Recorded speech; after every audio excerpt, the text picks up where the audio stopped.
प्यारे बच्चों नमस्कार। हम पढ़ रहे हैं प्रश्नावली 16.3 कक्षा 9 और 10 के लिए, जिसमें हम शंकु के बारे में अध्ययन कर रहे हैं। पिछले 2-3 वीडियो में शंकु के बारे में हमने अध्ययन किया, उसके कुछ बचे हुए क्वेश्चन हैं वो हम देखेंगे। क्वेश्चन नंबर 9 देखिए 16.3 का। 8 तक हमने पढ़ लिया था। 9वां क्वेश्चन देखें। एक शंकु है, शंकु की तिर्यक ऊंचाई और त्रिज्या का अनुपात दिया है। शंकु की तिर्यक ऊंचाई L और त्रिज्या का अनुपात दिया है हमें 7:4। 7:4। यदि शंकु का वक्र पृष्ठीय क्षेत्रफल 792 है, शंकु का वक्र पृष्ठीय क्षेत्रफल 792 सेंटीमीटर स्क्वायर है, फिर हमें बताना है कि इसकी त्रिज्या कितनी होगी। शंकु की त्रिज्या ज्ञात करो। शंकु की त्रिज्या ज्ञात करो।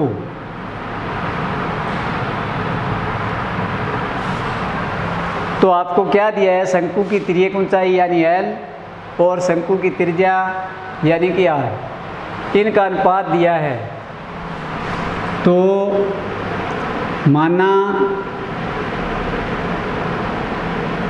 शंकु की L बराबर 7 जो अनुपात है उसको 7x, और शंकु की जो R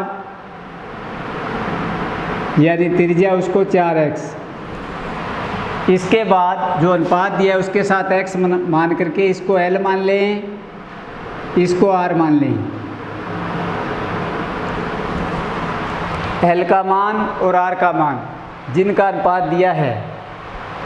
अब उसके बाद शंकु का वक्र पृष्ठीय क्षेत्रफल दिया है, तो क्षेत्रफल या आयतन दिया वो हो तो सूत्र के बराबर लिखना होता है। हर वीडियो में ये बात मैं बता रहा हूँ आपको। तो शंकु का वक्र पृष्ठ दिया है, शंकु का वक्र पृष्ठीय क्षेत्रफल दिया है हमें 792। वक्र पृष्ठ का सूत्र होता है पाई r L + R बराबर, वक्र पृष्ठ होता है पाई r L। पाई r L बराबर 792 दिया है।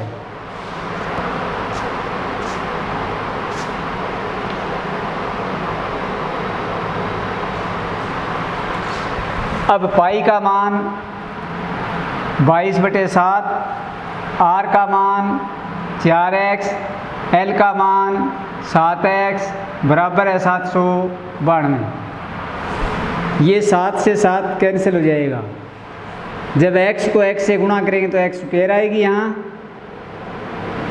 ये लेफ्ट हैंड साइड में 22 और 4 बचा है, जो ऊपर की संख्या है इधर जाएगा तो नीचे आ जाएगा 22 × 4, यानी कि x की स्क्वायर बराबर भाग दे दें। 22 × 66 बच गए 13, 22 × 110, 22 × 132 36, यानी भाग देंगे इसमें तो 36 आ जाएगा। 36/4 आ जाएगा। x की स्क्वायर बराबर 9, x बराबर 9 का वर्गमूल निकालें तो x बराबर 3 सेंटीमीटर आ जाएगा। अब हमें पूछी है शंकु की R, तो इसमें मान रख दें। शंकु की त्रिज्या बराबर 9 4x, 4 × x का मान 3, तो 12 सेंटीमीटर आ जाएगी शंकु की त्रिज्या। तो इस प्रकार इस प्रश्न को हम ज्ञात कर सकते हैं। कुछ है नहीं, जो तिर्यक ऊंचाई और त्रिज्या का अनुपात 7:4 है उसको मान लिया। L तिर्यक ऊंचाई को बोलते हैं, वो 7 है तो 7x मान लें। शंकु की त्रिज्या जो R है उसको 4 अनुपात दिया है तो उसको 4x मान लें। ये शंकु का वक्र पृष्ठीय क्षेत्रफल 792 दिया है, बराबर लिख दें। पाई आर एल होता है वक्र पृष्ठ का सूत्र बराबर 792। पाई का मान 22/7 गुणा में आर की जगह 4x आ गई गुणा में एल की जगह 7x आ गई बराबर 792। 7 से 7 कट जाएगा, x को x से गुणा करें x स्क्वायर आ गई। ये 22 और 4 गुणा में है इसके x के, इधर भाग में चला जाएगा। 22 का भाग 792 में देंगे 36 बटे में 4 का भाग 36 में देंगे 9। तो x की स्क्वायर का मान 9 है तो x का मान √9 यानी √9 का मतलब 9 का वर्गमूल। जब वर्गमूल निकालेंगे इसका 9 का तो 3 आ गया। अब r का मान हमारे पास 4x था, x का मान 3 है तो r 4 गुणा 3 12 सेंटीमीटर आ गई। अगला क्वेश्चन देखें, क्वेश्चन नंबर 9-10 से एक 9 मीटर ऊंचे शंकु के आकार के टेंट के आधार की परिधि 44 मीटर है।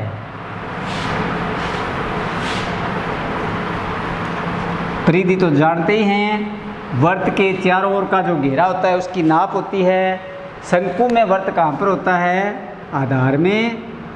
तो आधार की परिधि है या वर्त की परिधि मान लें, बात एक ही है। ये जो इसके चारों ओर के घेरे की नाप है ये दे रखी है 44। आधार की परिधि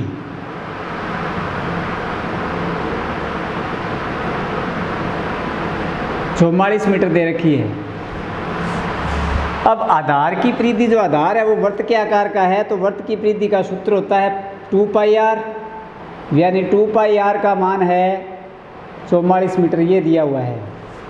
इसको समझने वाली बात है कि 2πr बराबर 44 मैंने क्यों लिखा, तो आपको समझने की ज़रूरत है कि शंकु का आधार वर्त के आकार का होता है और वर्त की परिधि का जो सूत्र है वो 2πr है। इसलिए जो आधार की परिधि दी है वो वर्त की परिधि है, इसलिए 2πr वर्त की परिधि होती है। इसका मान 44 है तो बराबर लिख दिया।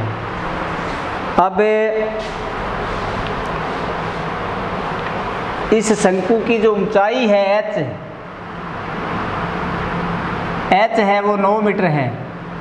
आपसे पूछा है कि ये कोई तंबू है इस प्रकार का, इसके अंदर हवा कितनी आएगी, तो हवा है या कोई भी वस्तु उसमें डाली जाए वो उसका आयतन होता है। तो अब हम इसका आयतन बताएंगे शंकु का। तो शंकु की h दे रखी है, एक तो हम लिखेंगे 2πr बराबर 44 दिया है। इससे पहले r प्राप्त करेंगे, 2 गुणा 22/7 गुणा में r बराबर है 44। r का मान ज्ञात करना है तो 44, ये 7 नीचे की संख्या ऊपर जाएगी, ये ऊपर 2 गुणा 22 यानी 22 दूनी 44, ये ऊपर बनाता है, ये नीचे आ जाएगा, कट जाएगा। r बराबर 7 मीटर आ गई। अब देखिए टेंट में हवा की मात्रा, तो आयतन निकालना होगा 1/3 πr²। टेंट शंकु के आकार का है तो शंकु का आयतन ज्ञात करना पड़ेगा। 1/3 गुणा पाई का मान 22/7 गुणा r 7 है तो 7 गुणा 7 गुणा h आपको दे रखी है 9 मीटर।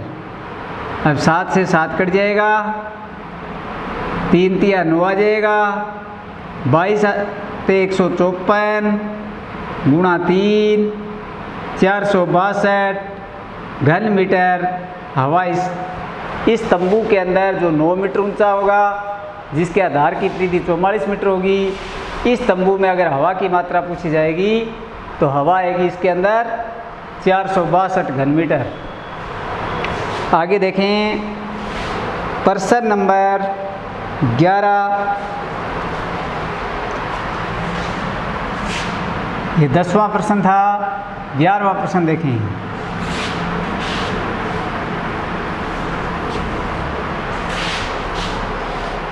एक शंकु के आकार के बर्तन की त्रिज्या 10 सेमी और ऊंचाई 18 सेमी है।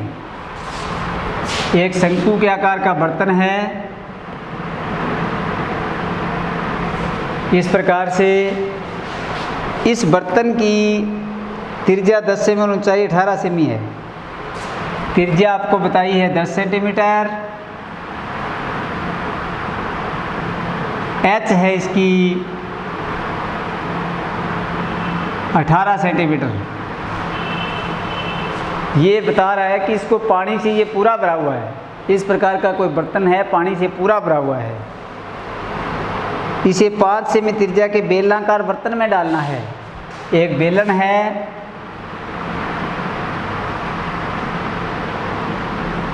इस प्रकार का, इसकी त्रिज्या जो है वो 5 है।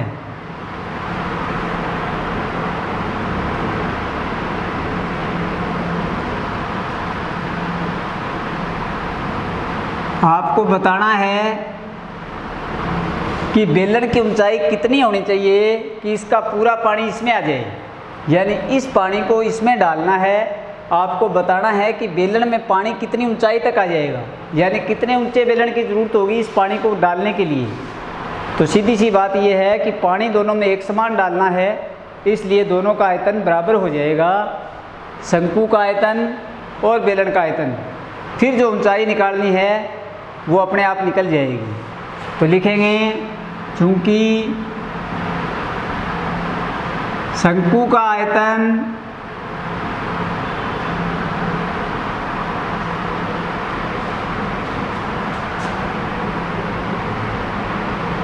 बराबर है बेलनाकार बर्तन का आयतन। बेलनाकार बर्तन का आयतन बराबर हो जाएगा शंकु का आयतन, क्योंकि शंकु वाला पानी ही बेलन में डालना है, इसलिए दोनों का आयतन बराबर होगा। इसमें तो बेलन के आयतन का सूत्र लग जाएगा पाई आर स्क्वायर एच। एच दोनों की अलग अलग मैं ले रहा हूँ और आर भी दोनों की अलग अलग ले रहा हूँ, इसलिए पहचान के लिए छोटी बड़ी लिख रहा हूँ। इसमें ऊंचाई ज़्यादा आएगी तो आर कम है, इसमें आर बड़ी है इसलिए आर बड़ा लिया है। एच इसमें छोटी रहेगी तो एच छोटी ले ली है, क्योंकि जब आर छोटी होगी तो एच ज़्यादा आनी है, जब आर बड़ी है तो एच छोटी आनी है। शंकु का आयतन 1/3 पाई आर स्क्वायर एच। अब देखें पाई दोनों साइड है, पाई से पाई कैंसिल हो जाएगी। छोटी आर जो है बेलन वाली आर वो है 5, बड़ी आर जो शंकु वाली है वो 10, और छोटी जो एच है शंकु की वो है 18 सेमी। अब इसकी जो छोटी आर है वो 5 है, तो 5 गुणा 5 गुणा में एच 1/3 गुणा में इसकी जो छोटी बड़ी आर है वो है 10, तो 10 गुणा 10 गुणा एच इसकी 18 है। अब 6 × 18 6 आ जाएगा, ये 10 गुणा 10 गुणा 6, ये 5 गुणा 5 एच के गुणा में है, एच तो यहाँ रह जाएगा, ये गुणा में ये भाग में चली जाएंगी। एच बराबर देखिए 5 दूनी 10, 5 दूनी 10, 2 दूनी 4, 6 चौके 24 सेंटीमीटर। यानी इस बेलन की ऊंचाई जिसमें ये पानी पूरा पूरा आएगा वो 24 सेंटीमीटर के बेलन की हमें ज़रूरत होगी। अगर 24 सेंटीमीटर ऊंचा बेलन हम लेंगे तो उसके अंदर इस शंकु का पानी हम पूरा डाल सकते हैं। तो इस प्रकार से इस क्वेश्चन को हम हल कर सकते हैं। आगे देखें क्वेश्चन नंबर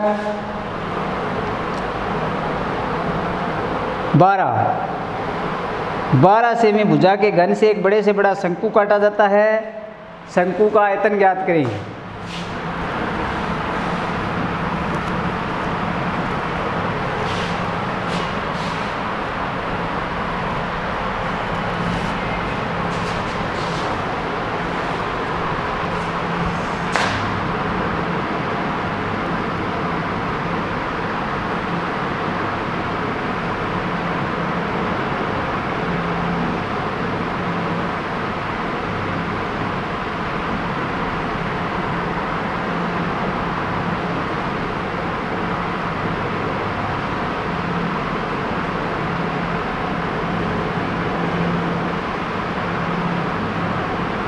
ये जो घन है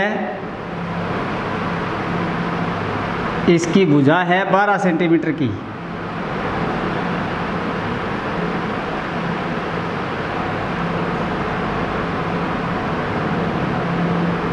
इसमें बड़े से बड़ा शंकु काटना है।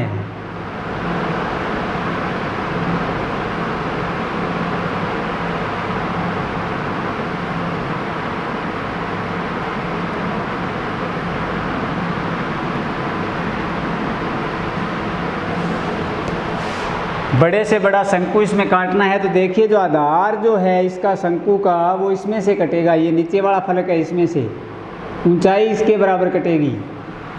तो कहने का मतलब कि आधार का जो व्यास है वो इस भुजा के बराबर होगा। तो लिखेंगे चूंकि 12 सेमी भुजा के घन में से बड़े से बड़ा शंकु काटना है,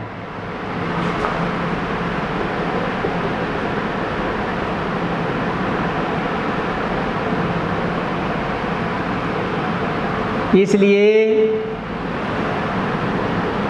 शंकु के आधार का व्यास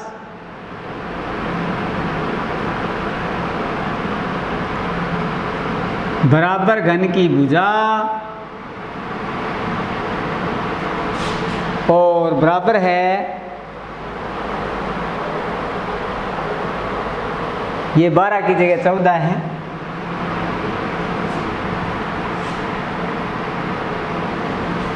बराबर है ये 12 ऊंचाई भी आएगी इसकी ऊंचाई 12 आएगी तो इसकी भी 12 ही आएगी, बराबर शंकु की h। तो व्यास को बोलते हैं 2r, बराबर 14 है, बराबर h होगी।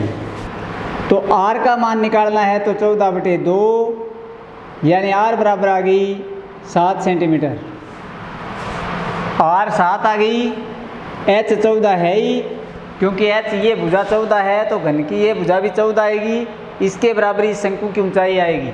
समझने वाली बात इतनी है कि शंकु जो काटा गया है उसकी न तो हमें r पता है और न ही हमें h पता है, और जब तक r और h पता नहीं होगी हम आयतन ज्ञात कर नहीं पाएंगे, क्योंकि आयतन का सूत्र होता है 1/3 पाई r² h। जब तक इस सूत्र में हमें r और h का ज्ञान नहीं होगा तब तक हम आयतन नहीं निकाल सकते। और सवाल में हमें न तो शंकु की r दी है और न ही शंकु की h दी है, इसलिए हमें सबसे पहले ये पता लगाना है कि उसकी r कितनी होगी, h कितनी होगी। तो देखेंगे हम कि बड़े से बड़ा शंकु काटेंगे तो आधार का जो व्यास है, जो वर्ताकार भाग बनेगा वो इस पार्ट में से कटेगा, तो जो इसकी भुजा 14 है तो इसका व्यास 14 होगा, तो फिर r 14 क्या आधी 7 हो जाएगी। शंकु की h भी उतनी ही होगी जितनी घन की होगी, घन से ज़्यादा ऊंचाई हम काटेंगे किस में से, काटनी तो घन में से ही है, तो घन से ज़्यादा ऊंचा तो हम काट ही नहीं पाएंगे, जितना घन ऊंचा है उतना ही ऊंचा शंकु कटेगा। तो इसकी ऊंचाई 14 है तो इसकी भी 14 ही होगी। इसलिए मैंने लिखा है कि व्यास 2r बराबर 14 बराबर h है, r बराबर 14/2 यानी r बराबर तो 7 है और h बराबर 14 है। अब हम शंकु का आयतन ज्ञात करेंगे। शंकु का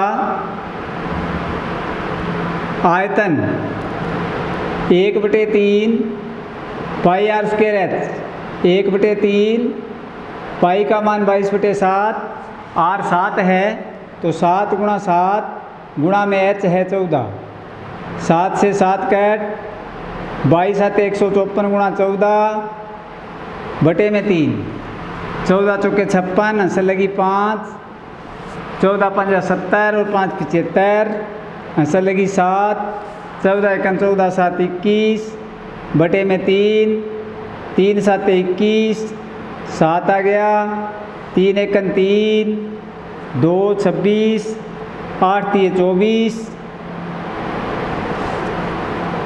बच गया 2 दशमलव,